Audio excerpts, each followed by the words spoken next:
In this video, you're going to learn 5 of the best investments that you can make for your worship ministry that don't cost any money. Coming up.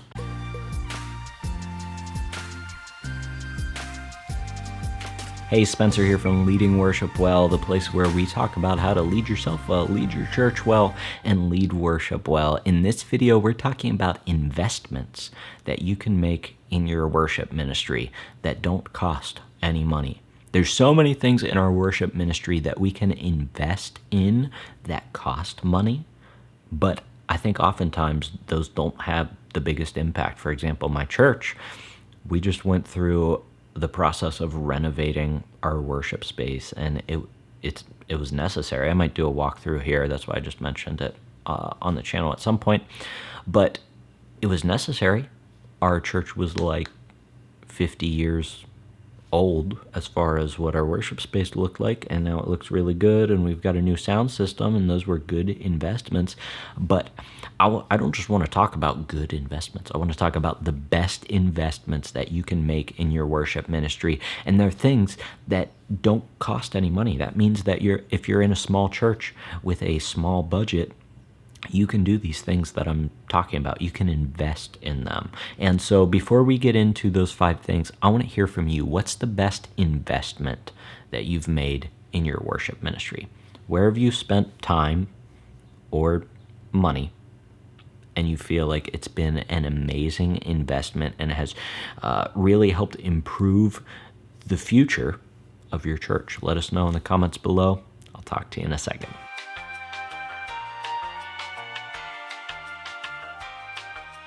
Thanks so much for leaving your answer down below. Let's get into the 5 best investments you can make in your church that don't cost any money. The first investment that you need to make in your worship ministry are in the fundamentals of worship leading.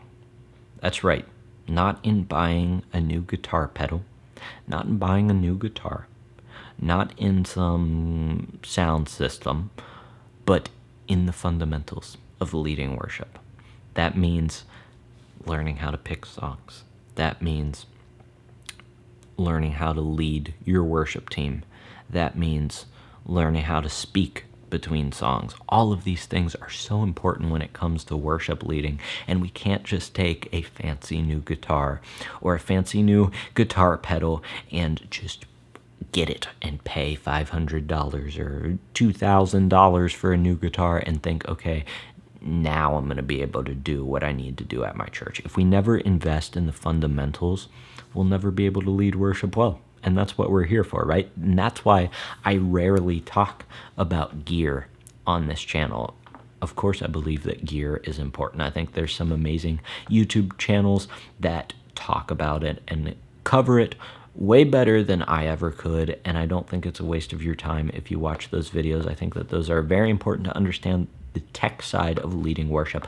But at the same time, I think all too often we use the tech side of worship to cover up our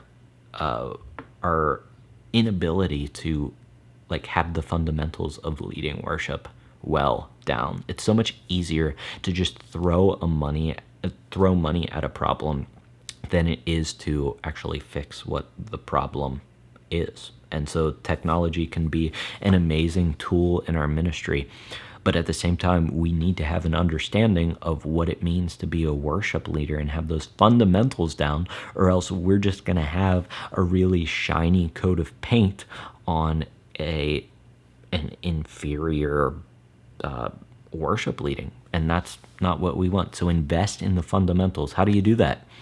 Read some books. Keep watching these videos. Listen to podcasts. If you are a part of this channel and you're subscribed, then you care about the fundamentals of leading worship, because that's all I talk about on this channel. So congrats, you are investing in yourself. Let's move on to number 2. The second best investment in your worship ministry is in your personal time with God. And I just had this thought pop into my head. When we make an investment, what we're saying is, I'm going to dedicate my resources to this thing over another thing because I believe that it's going to have a bigger impact in my future.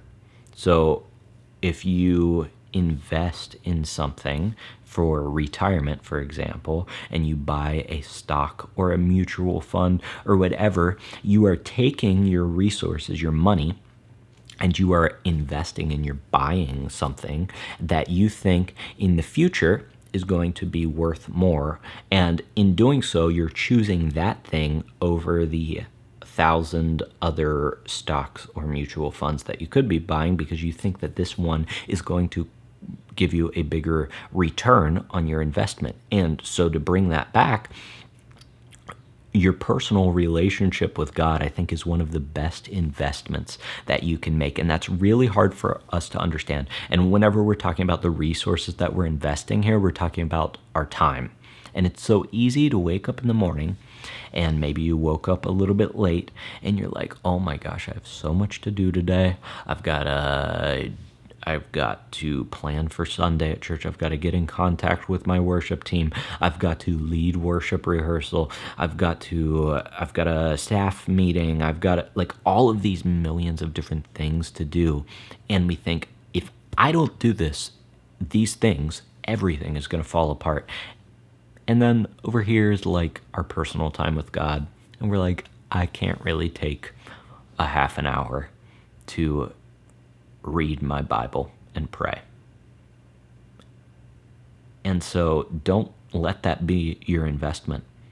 The personal time with God will always yield better results in the future than anything else that you can do in your ministry. And I speak from experience here because for the longest time, whenever I first started in ministry, you know how it is. You work in a church. So it's like everything that you do is your relationship with God all throughout the day, right? Like you've got Bible studies you're leading, you're preparing for worship, you're running through worship songs. Like, let me just be upfront and tell you that that is not the same as your personal relationship with God. Ask yourself this question: if you stopped working in the church today or leading worship, what would be left of your relationship with God? Like, it's everything that you do in your relationship with God just related to how you lead at church? Because that's where I was for the longest time. And now I've seen such a tangible benefit of prioritizing my investment in my personal relationship with God. So invest in your personal relationship with God. It doesn't cost any money, and it's going to have a huge impact on the future of your worship ministry. Number 3, invest in the people that you're leading. The people in your church. Invest in them. Invest in their lives. Build relationships with them. I've said it a million times. I'll say it a million times more. The best way to improve your worship leading is to build relationships with the people in your church, because they trust you more. You know how to lead them more specifically. All of these things. If you want to improve your worship ministry, the best way to do it is to get to know the people that you're leading. So invest in them. And just like there's other things that we invest in instead of our personal time with God, there's other things that we invest in instead of the people that we're leading, right? We think so often there's all of these tasks that we have to get done. We have to get the slides created. We have to get the music sent out to our worship team. We have to make sure that our lyrics are memorized for Sunday. I could go on and on. And so we invest in those things because it feels like if we don't do those things, then we aren't going to be able to lead well on Sunday morning, right? And yes, there's like a baseline that you have to do. But leading worship is 10% leading music and 90% leading worship. I talked about that in this video right here a couple weeks ago. It's about leading people, right? Did I say that? I don't know what I just said a couple seconds ago, but leading worship is 10% leading music, 90% leading people. That's what I meant to say. It's 90% leading people. So make sure that those two investments aren't flipped. Don't put 10% of your investment portfolio of your time in leading music and only 10% 10% in leading people, flip that around. Put 90% of your portfolio of ministry investments in people and 10% in music, and you will see just a massive improvement in your worship ministry. Number 4, that being said, your preparation is something that you need to invest in. And I'm just going to keep being real and bringing this up again and again. There's so many tasks that we have to do in our worship ministry that our preparation can get just left to the side, right? Like, it's like, okay, I've led these songs 20 times now. I know these songs. I know how to play them. All of that stuff. I know what I usually say between the songs, and so we don't adequately prepare, and we try to get done all of the other things that we need to get done in our worship ministry. But if you can take the time to actually prepare to lead worship, and you know what that looks like for you, you know whenever you're prepared and when you're just winging it. Don't just wing it, actually prepare. Sit down and run. Like, if you just made the commitment to pick the songs out early in the week, make sure you know them musically, worship through your set list, and work on your speaking transitions. If you just made that commitment to those simple things, you would be prepared every single week to lead worship. So invest in that, and don't be distracted by the hundreds of other things that could distract you during the week. Make an investment in your preparation to lead worship. The 5th best investment for you to make is in your worship team. Just like we invested in the people of our church, because worship leading is 90% leading people and 10% leading music, invest in your worship team, because leading worship is 90% leading people and 10% leading music. So invest in the people that you're serving with, not just the people that you're serving, because as you guys grow stronger, your worship ministry is going to grow stronger. And so keep that in mind as you allot time for investments during your week. Are you pouring into your worship team? Are you having a worship rehearsal? Some people are still not having worship rehearsals. Like, have a worship rehearsal. That is like the most powerful time for you to get together with your worship team and pour into them. And then they aren't just showing up on a Sunday morning and playing a couple songs, but you actually have time to pour into them spiritually and relationally and ultimately musically as well. And if you don't have a worship rehearsal, or you're not really sure how to structure your worship rehearsal, check out the link in the description below to a free blueprint that I put together called the Worship Rehearsal Blueprint. In that, I outline everything that you need for a perfect worship rehearsal so that you can invest into your team. So check that out, the PDF down in the description below.